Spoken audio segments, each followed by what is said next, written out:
খ্রিস্টান দার্শনিক সেন্ট আগস্টিনের মতে উনি ভ্রমণকে একটা বইয়ের সাথে তুলনা করছেন। যে ভ্রমণ করে সে একটা বই সমান জ্ঞান আহরণ করতে পারে, কিন্তু যে ভ্রমণ করে না সে শুধু একটা বইয়ের একটা পাতার সমান জ্ঞান কিন্তু আহরণ করতে পারে।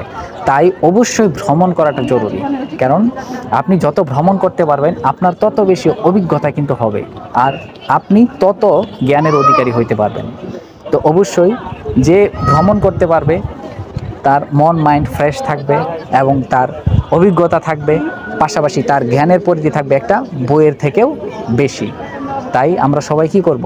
ভ্রমণ করব। আর যদি আপনি ভ্রমণ করে না থাকেন বা ভ্রমণ করেন না এরকম একজন মানুষ হয়ে থাকেন, তাহলে আপনার নলেজ একটা বইয়ের মাত্র একটা পাতার সমান, এর বেশি কিন্তু না। তাহলে অবশ্যই ভ্রমণটা খুবই বেশি জরুরি, এবং এখানে আমাদের কি হয়, মন মাইন্ড সব কিন্তু ফ্রেশ হয়ে যায়, এবং ভ্রমণ থেকে আমরা কিন্তু অনেক এনজয়মেন্ট মোমেন্ট কিন্তু পেয়ে থাকি।